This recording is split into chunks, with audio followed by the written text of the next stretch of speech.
nuestros invitados, es Jorge Nieto, quien ha sido ministro de Defensa, quien es un destacado analista político, que ha tenido además una experiencia internacional, una larga residencia en México, país sobre el que tendremos que hablar también, y al cual queremos preguntarle qué es lo que ha podido pasar para que horas después de un discurso pronunciado el martes por la noche, en donde Castillo dijo que era un demócrata, que no era un corrupto, que no disolvería el Congreso y que iría el día siguiente a defenderse de la moción de vacancia, haga 15 horas después todo lo contrario con los penosos resultados a los que hemos asistido? Bueno, yo creo que hay, digamos, dos hechos como más estructurales, dos circunstancias. La primera es que las convicciones democráticas del señor Castillo eran francamente débiles. Lo fue mostrando en su discurso y en la evolución de su discurso. Y en el entorno que tenía muy cercano había mucha gente que pensaba que leyes, constitución y democracia eran pelotudeces. De modo que si uno piensa que la democracia, la constitución y las leyes son pelotudeces, entonces puede hacer una cosa como la que ha hecho. Es decir, la fragilidad de la lealtad a la democracia es una cosa que me parece, es el contexto en el cual se produce esto. La segunda cuestión, creo que es un tema de psicología política, es el temple del señor Castillo. Porque recordarás, Fernando, que cuando la señora Carolyn López en la mañana de un día, hace ya varios meses, se fue a declarar a la Fiscalía, en la tarde de ese día por Twitter, el presidente acusó de que había un golpe de Estado en curso, convocó a la OEA y a la aplicación de la Carta Democrática Interamericana. Ahí está el tuit en las redes y por tanto eso nos indicaba que el presidente tenía pues una curiosa y peculiar manera de evaluar la situación, ¿no? Lo único que había pasado es que una señora iba al fiscal a rendir su declaración y él sentía que había un golpe de Estado en curso y que podía afectar. Y claro, si tiene en ese momento en el Congreso una moción de vacancia, pues no tenía el temple necesario, no tuvo el temple necesario para poder enfrentar una situación muy complicada. Ahora, dicho esto, yo creo que también debe haber algún tipo de información que él ha tenido para lanzarse a hacer lo que ha hecho. Él sabía que no había una segunda negación de confianza, que constitucionalmente le hubiera habilitado la posibilidad de disolver el Congreso. Él sabía que eso no había, ¿no? Sabía que estaba flagrantemente rompiendo la ley, sí, el pacto constitucional. Pero lo ha hecho casi solo. Casi solo, ese casi es el que me interesa. Bueno, ahí parece que ha estado el señor ex primer ministro Aníbal Torres, que lo ha acompañado finalmente. Y la primera ministra en ese momento, que también era una abogada. Y la señora primera ministra que se quedó, digamos, en el altar, porque no llegó a pasar por el voto de investidura en el Congreso. Bueno. De modo que ella también parece que ha estado en esa circunstancia, pero a partir de ahí pocos más, porque no ha habido ninguna actitud favorable al presidente Castillo en ese momento en las Fuerzas Armadas, en la Policía Nacional, alguna movilización social que saliera a sostenerlo o defenderlo. Y en ningún partido, ni siquiera Perú Libre, sobre todo no Perú Libre, ¿no? Sobre todo Perú Libre. Sí. Entonces, se precipitó, dijo cínicamente Vladimir Cerrón, ¿no? Se precipitó. No había votos, se precipitó. Como diciendo, quizás hubiera sido una buena idea, pero en otras circunstancias. Bueno, temple político, ¿no? No había temple político, esa es la verdad. No era parte de sus virtudes, lo había demostrado en varias oportunidades anteriores, de modo que pues terminó como terminó, preso en la avenida Permítame, Wilson. señor Nieto, Señor Nieto, nos estaba usted diciendo falta de temple político, pero yo quisiera saber, usted conversó relativamente hace poco con el presidente y recuerdo que nos dijo que le había recomendado que renuncie. ¿No le hizo caso? No, yo no conversé con él. No. Nunca conversé con él. Cuando me buscaron sus emisarios, en 3 oportunidades, en las 3 oportunidades puse condiciones porque me buscaban no para conversar, me buscaban para ofrecerme un cargo preciso. Y en esas condiciones yo señalé que tenía 2 condiciones. La primera, que tenía que haber una explicación creíble de las acusaciones de corrupción. Que sin eso podían tener a Churchill resucitado de primer ministro, pero si la presidencia estaba con poca legitimidad, eso no iba a funcionar. Cuidado que Churchill terminó mala, perdió las elecciones del año 45 y el 51 terminó muy mal. Así no es una gran referencia política como primer ministro. Como hombre de guerra sí, pero no como primer ministro. Pero Fernando, es uno de los grandes cerebros políticos del siglo XX. Sin duda, pero como primer ministro terminó mal en las 2 oportunidades en que lo fue. Digamos que Bueno, en fin, no es nuestro tema. Estaría muy por encima Eso de nuestra fauna. Sí, fácilmente. Sí. Pero, digamos, eso era un tema y el otro tema era el gobierno efectivo del gabinete. Como esas cosas no se podían en ese momento plantear, pues no se frustró la posibilidad de la conversación. ¿Cómo evalúa usted la reacción de las instituciones y de la sociedad frente al anuncio de la disolución? Yo creo que yo lo vengo diciendo desde tiempo, el primer dato significativo es que nuestras Fuerzas Armadas saben perfectamente cuál es su rol constitucional. Y hoy día, en estos acontecimientos, lo han vuelto a demostrar, porque han hecho exactamente lo preciso sin ir un paso más allá, decir exactamente lo preciso en el momento adecuado. Entonces, esa es la primera... Con una renuncia, sin embargo, de nada menos que del comandante general del ejército. Que habría que explicarse, porque según he visto en el libro de visitas de la PCM, del Palacio de Gobierno, sí, el general Córdoba comandante general del ejército, visita junto con el general en retiro Bobbio al presidente a las 7:30 de la mañana del mismo día del discurso. Sí.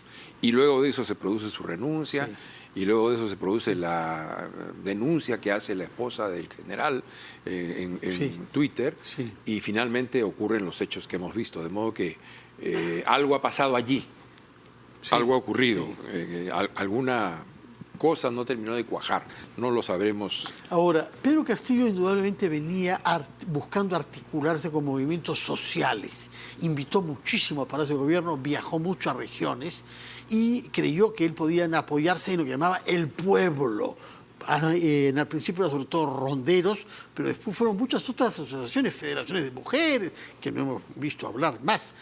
Pero ¿cómo ve desde el punto de vista la reacción que ha habido en regiones frente al anuncio de, en buena cuenta, la puesta en prisión de Pedro Castillo? Ahí hay dos temas, ¿no? Uno es, efectivamente, ha habido movilizaciones, sobre todo de estudiantes, de gente joven, en algunas regiones del país. En algunas zonas han bloqueado la carretera panamericana por varias horas. Ica y Arequipa, curiosamente no la sierra en el sur, central, ¿no? Sur, pero cierra la sierra en la costa, Ica, sí, ¿no? En la costa y en la cuesta, sí, que esa es Arequipa, cuesta. Entonces ha habido, y yo creo que esas movilizaciones van a tender a crecer. Creo que van a tender a haber más movimientos en esa dirección.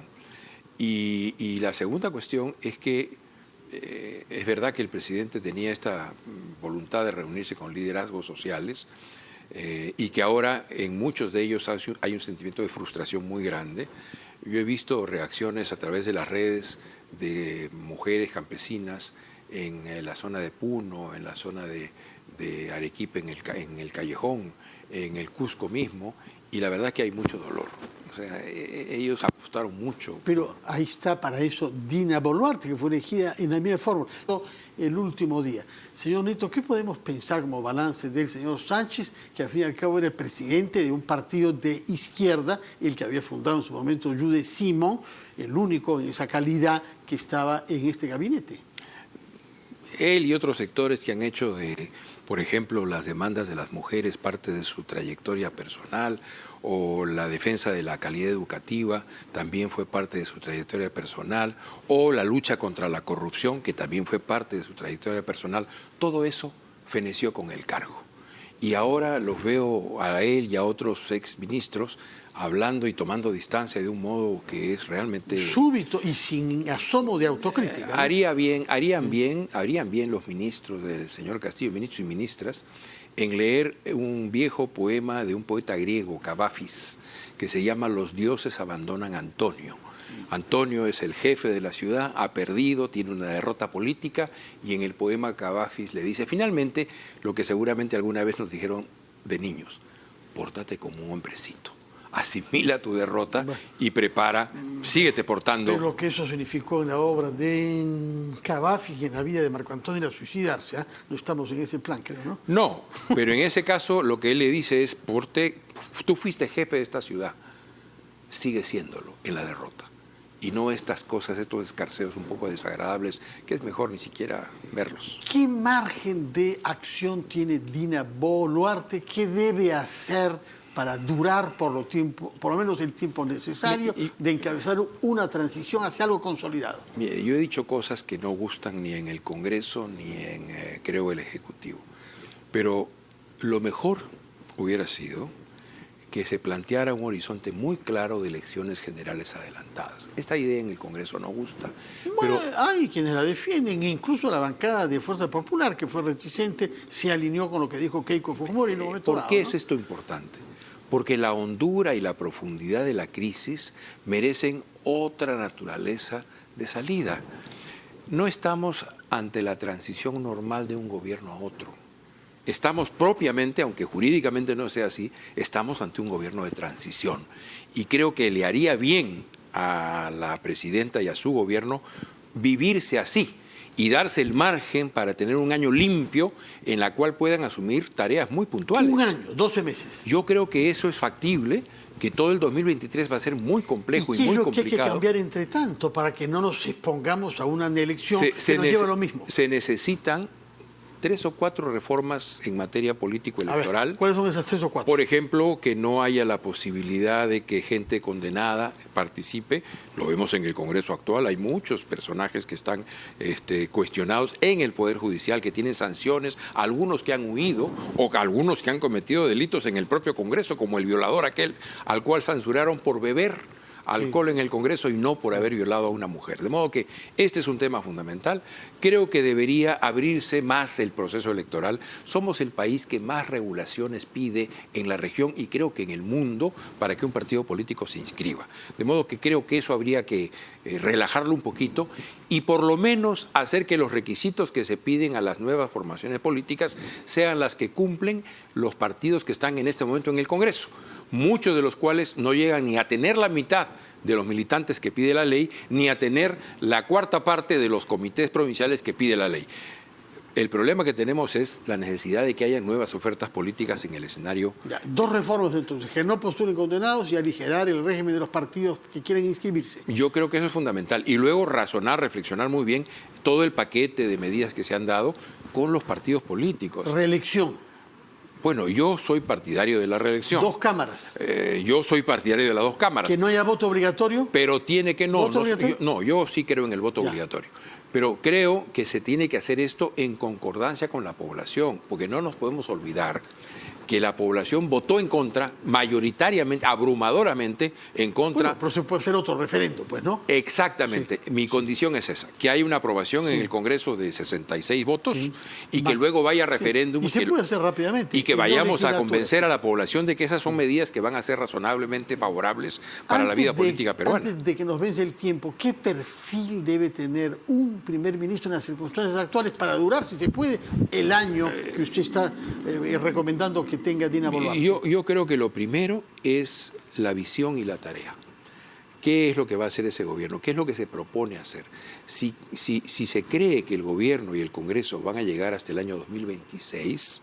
Bueno, parece que no, ya se dio sobre eso Dina Boluarte, ¿no? No lo han hecho todavía. Creo que harían bien tanto Congreso como gobierno en darse cuenta de que eso no es viable y que corre el riesgo de que este conjunto de protestas que ahora son puntuales y localizadas se conviertan en una cosa generalizada y tengan que hacer algo ya no por voluntad, sino por una presión incontenible de parte de la sociedad, que en mayoría, en encuestas, bueno, 80%... Tener visión, entonces, para ser un primer ministro creíble y eficaz. ¿Qué más? Claro, ¿Qué la más? visión es fundamental. ¿Por qué, Fernando? Porque colocamos los bueyes antes de la carreta. Primero es la tarea, la fijación del objetivo, la naturaleza de lo que vamos a hacer. ¿Qué otros requisitos? Bueno, una vez que se ha establecido esa visión, necesitan un gabinete con una combinación muy precisa de técnicos y de políticos, porque lo que tenemos aquí es un déficit de política y eso tiene que ser llenado. Y lamentablemente, pues el personal político que tenemos... Roberto Sánchez, de señor Salas, todos los que ahora se callan o dicen que no sabían nada. Pero cuando hablo de políticos, hablo de políticos. Perdón que precise la palabra, no de politiquería, de políticos, de gente que pueda asumir los temas del Estado en esa dimensión. Y la verdad es que no estamos, pues, nuestra caballada está flaca, digámoslo así. Entonces necesitamos que este tema, que el gobierno tenga la posibilidad de componer de esa manera el asunto, de fijar su agenda y de convencer al Congreso de darle una mayoría a ese gabinete que tenga prestigio, que tenga gente que responda por sí misma y que pueda llevar adelante las tareas propiamente de un gobierno de transición. No hay Una mucha... última pregunta, por favor. Usted es entre los peruanos que mejor conoce México, porque ha trabajado ahí profesionalmente en la política mexicana. ¿Se ha excedido López Obrador en lo que ha dicho y tiene razón la Cancillería en convocar al embajador mexicano a dar explicaciones? Yo creo que sí. Andrés Manuel ha roto dos principios de la política exterior mexicana. El primero, la doctrina Estrada. No te metas en otro país. Sí. Es una tradición. La no injerencia. Es una tradición mexicana, la no injerencia, el derecho a la autodeterminación. Para que no se metan en él, para que no, visto el vecino que tiene. Porque México tiene un vecino que puede hacerlo y hacerlo muy complicado. La primera. Y la segunda, una frase que dijo un personaje que él mismo admira, el presidente mexicano, que es Benito Juárez. El respeto al derecho ajeno es la paz. De modo que a mí me parece muy bien que la Cancillería, aún sin canciller, hoy día haya sacado un comunicado y haya puesto los puntos sobre las IES. No podemos permitir que nos manoseen de esa manera. Le parecía muy importante a Andrés Manuel venir aquí a entregarle el Acuerdo del Pacífico al presidente Castillo. Yo espero que ahora venga y lo haga con la señora que reconozca Boluarte, nuestra sucesión constitucional. Por un lado. Y por otro lado, yo recuerdo que cuando a él le tocó asumir el Pacto del Pacífico y la coordinación de tal mecanismo, él no fue a Colombia. Y no asistió a de modo que era claramente un esfuerzo de intervenir, y creo que está muy bien la Cancillería. Jorge Nieto, muchas gracias por su presencia y sus explicaciones, y lo invitaremos cuando haya un nuevo gabinete para que nos diga su opinión sobre los compromisos que adquiera ante la opinión pública y si corresponde o no a lo que usted ha fijado como objetivos